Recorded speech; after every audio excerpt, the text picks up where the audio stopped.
नमस्कार। मैं Dhananjay Kumar. Public India में आपका स्वागत है। बिहार बंद बुलाया गया था 7 बजे से 12 बजे तक, लेकिन बिहार बंद नहीं हो सका। भाजपा के कार्यकर्ता भी सड़कों पर कम ही दिखाई पड़े, और जहां जहां भाजपा के कार्यकर्ता सड़क पर उतरे, वहां वहां आम नागरिकों के साथ उनकी झड़प हुई। कहीं टीचर से भिड़ना पड़ा।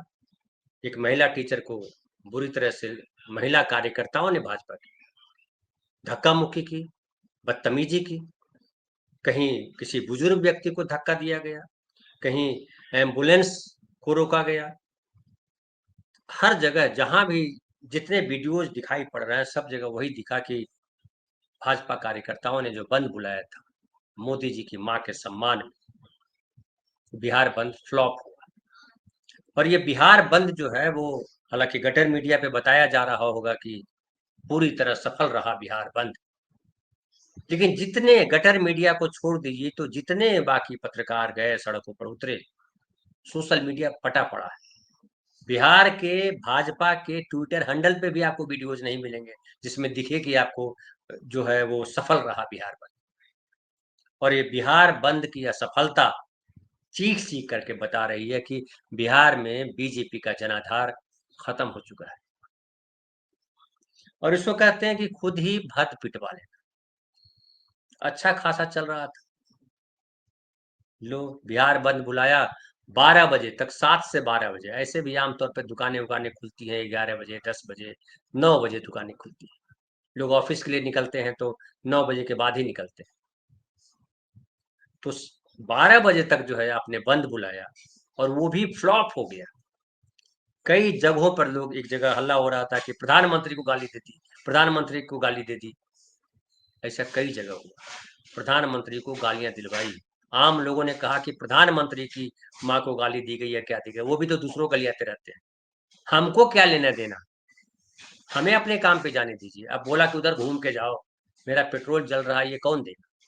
तो इस तरह की बातें आम आदमी ने रिएक्ट किया, और कई जगह दिखा कि भाजपा कार्यकर्ताओं से ज्यादा पुलिस वाले खड़े हैं। तो ये बिहार बंद का नमूना।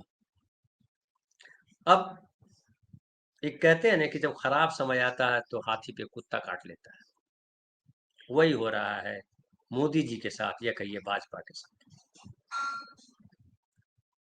सीज फायर के बाद ऐसा लगता है जैसे ग्रहण लग गया है, या कहिए कि सीज फायर के बाद लोगों के सोचने का, देखने का नजरिया बदल गया।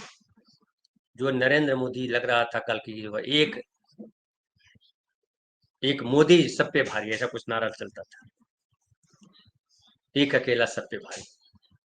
अब मोदी जी पूरे कुनबे के साथ भी भारी नहीं लग रहे। बिहार में जिस तरह से राहुल गांधी की यात्रा को सफलता मिली, उसकी तुलना में हर जगह बीजेपी की एक तरह से कही कि बेइज्जती हो रही है। एनडीए के नेता लवली आनंद पिछले दिनों गई थी एक सभा संबोधित करने के लिए, एनडीए की सभा थी, कुर्सियां खाली थी और बिना भाषण दिए लौट आई। तो ये है बीजेपी की तस्वीर बिहार में। एनडीए गठबंधन है, नीतीश कुमार उनके सबसे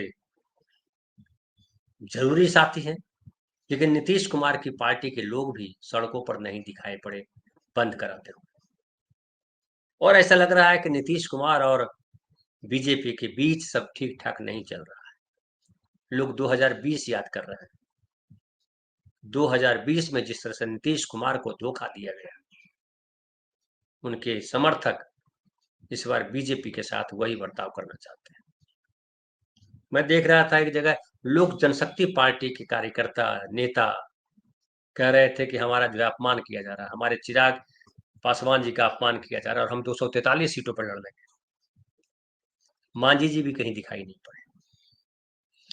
दूसरी तरफ देखिए कि ये जो जीएसटी का जो मैटर आया है, प्रधानमंत्री ने कहा था 15 अगस्त को कि हम देश को तोहफा देने जा रहे हैं, और कल जो निर्मला सीतारमण है, वित्त मंत्री, उन्होंने जीएसटी के स्लैब को कम किया और कहा कि पहले जो 4 स्लैब था उसको हमने 2 स्लैब में बांट दिया है।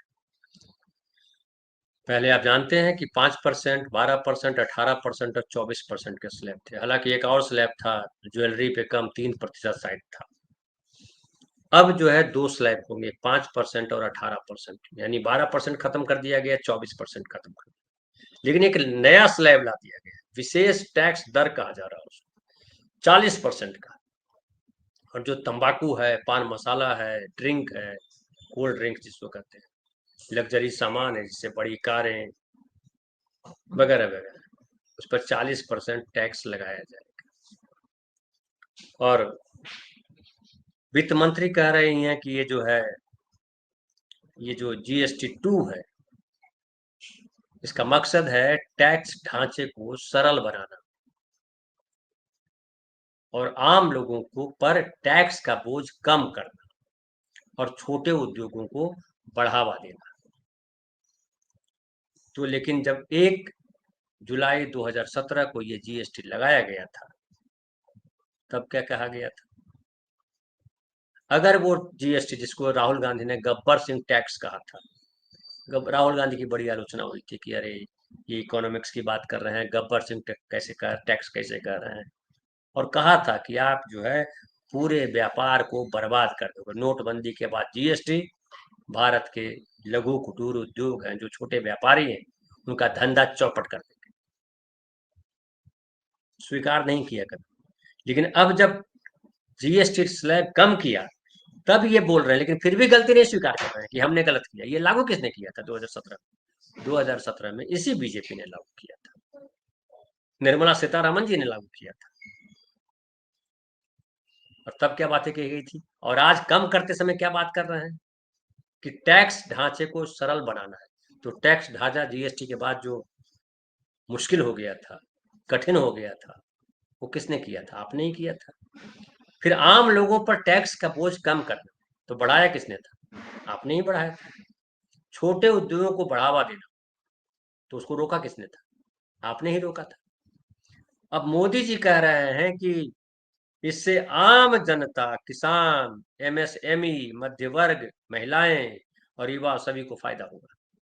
ये बड़े बदलाव हमारे नागरिकों की जिंदगी बेहतर बनाएंगे और कारोबार करना आसान हो जाएगा, खासकर छोटे व्यापारियों और व्यवसायियों को मदद मिलेगी। भाई, तो जो 2017 में लागू किया था, 17, 18, 19, 20, 21, 22, 23, 24, 25, 8, 9 साल, 8 साल हो गया। 8 साल जो है लोगों का जीवन, व्यवसायियों का, व्यापार, छोटे व्यापारियों का, कारोबारियों का, नागरिकों का, किसानों का, लघु कुटीर उद्योग वालों का, मध्य वर्ग का, महिलाओं का, युवाओं का, सबका जीवन मुश्किल में किसने डाला था? नरेंद्र मोदी जी ने उस पर भी कुछ नहीं बोला। और मुझे लग रहा है अब ये भाजपा के लोगों को एहसास हो गया है, उनके तमाम सूत्रों ने ये कह दिया है कि आगे गद्दी नहीं मिलने वाली है, सत्ता जा रही है। और इसीलिए हर जगह वो यू टर्न ले रहा है, बैक फुट पर जा रहा है। सीज फायर हुआ, सीज फायर में क्या हुआ वह आप सबको पता है। अब जो है, कल तक वो अमेरिका के गुण गा रहे थे, अब की बार ट्रंप सरकार, अब जो है चीन के गीत गा रहे हैं और कह रहे हैं कि चीन के साथ हम दोस्ती करेंगे और हम तरक्की करेंगे। पुतिन साहब का एक बयान देख रहा हूँ, वो कह रहे हैं कि ट्रंप धमकाए नहीं चीन और भारत को, पुतिन साहब को की वोट लेनी पड़ रही। नॉन अलाइनमेंट जो था, मूवमेंट था, जो नेहरू ने शुरू किया था, तो दुनिया ने उसको सम्मानित किया था, कहा था कि ये जबरदस्त। जब दुनिया दो ध्रुव में बटा हुआ था और सोवियत संघ और अमेरिका, उस समय नेहरू 100 से ज्यादा देशों के लीडरशिप में थे। लेकिन आज मोदी जी की क्या हैसियत है? मोदी जी ने देश को कहां पहुंचा दिया? तब हम गरीब थे, हमारे पास खाने का अनाज नहीं था, तब नेहरू जी की वजह से दुनिया के 100 से ज्यादा देश हमारे साथ खड़े थे, नेहरू को नेता मानते थे। आज मोदी जी रोज बोलते हैं 5वीं इकोनॉमी बना दी हमने, इतना अनाज है कि हम खिला रहे हैं, 85 करोड़ लोगों को खिला रहे हैं, फिर भी हम पिछलग्गू बन गए। पहले अमेरिका के पिछलग्गू थे, अभी चाइना की तरफ झुक रहे हैं और अब गीत गाए जा रहे हैं कि चाइना, भारत और जो रूस है, ये तीनों जवाब देगा अमेरिका को। ये गीत गढ़ा जा रहा है, लेकिन पाकिस्तान की चर्चा नहीं हो रही। अब नहीं कोई कह रहा कि पाकिस्तान भीख मांग रहा है, जबकि चीन में पाकिस्तान को ज्यादा सम्मान दिया गया। इस पर कहीं बात नहीं हो रही है, कहीं मीडिया में चर्चा नहीं हो रही। इस पर भी बात नहीं हो रही थी जिस पाकिस्तान और जिस चाइना को सेना के अधिकारियों ने कहा कि पाकिस्तान तो सामने था लेकिन पीछे से चीन का सपोर्ट था। जो चीन हमारे खिलाफ लड़ रहा था पाकिस्तान के साथ खड़ा होकर के, उस चीन को अब जो है भाग्य विधाता मान रहे हैं मोदी जी। लेकिन चीन में क्या हासिल किया, इस पर उन्होंने चर्चा नहीं की। आते ही पहले उस पर बात करनी चाहिए थी कि चीन में हमें क्या मिला। 7 साल के बाद गए थे, बीच में कई झड़पें हुई, गलवान और क्या क्या हुआ सब। कितने हजार किलोमीटर जमीन चीन ने हमारा कब्जा किया हुआ है। लोग पूछ रहे हैं क्या उस पर कुछ बात हुई? खुलेआम सबने कहा कि चीन ने साथ दिया पाकिस्तान का आतंकवाद। पाकिस्तान आतंकवादी देश। क्या चीन ने कहा कि पाकिस्तान ने आतंकवाद फैलाया बिहार वहां पहलगांव में? नहीं कहा, कहीं कुछ चर्चा नहीं। और मोदी जी खुश है। यहाँ डंका बज रहा है कि चाइना के साथ हमने दोस्ती गांठ ली और अमेरिका परेशान है। ट्रंप जो कर रहे हैं उसे अच्छा नहीं कहा जा सकता है, लेकिन मोदी क्या कर रहे हैं? हमें दूसरों से क्या लेना, अपने क्या कर रहे हैं? जब अपना घर दुरुस्त ना हो तो दूसरों को दोष देने का कोई मतलब नहीं। और राहुल गांधी को गाली देने से, राहुल गांधी को इशू बनाने से अब लगता है कि देश इस बात को अच्छी तरह समझ चुका है कि मोदी जी ने देश को भ्रम में रखा। और बिहार इसका उदाहरण है। बिहार में जिस तरह से बिहार बंद को जनता का बिल्कुल समर्थन नहीं मिला, जनता विरोध में खड़ी हुई, उससे पता चल रहा है कि खेल खत्म हो चुका है।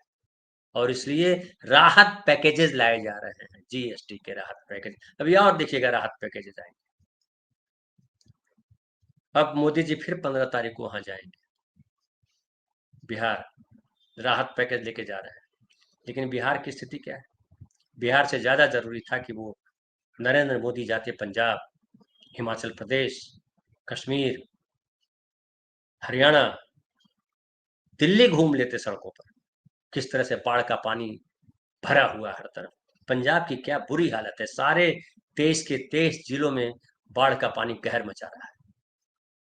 लेकिन नरेंद्र मोदी के मुंह से बाढ़ नहीं दिखाई पड़ रही। माँ को गाली दी गई, ये खूब दिखा।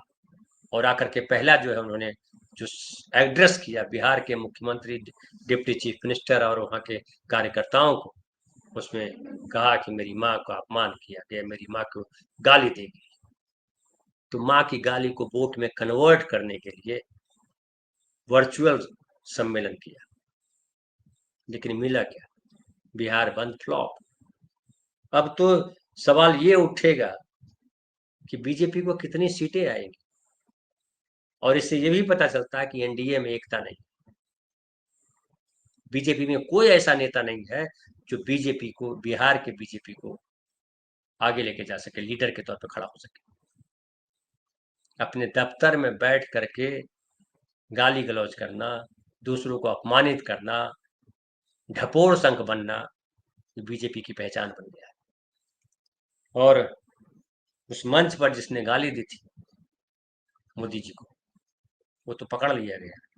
लेकिन बिहार में ढेर जगह मोदी जी को गालियां दी जा रही, बंद को लेकर के भी, सीज फायर को लेकर के भी, मणिपुर की घटना को लेकर के भी। किस किस का मुंह पकड़ेंगे, किस किस को रोकेंगे? तो साफ साफ दिख रहा है कि मोदी जी भी अब समझ चुके हैं कि अब उनके दिन, अच्छे दिन चले गए। फिलहाल इतना ही। बहुत बहुत धन्यवाद।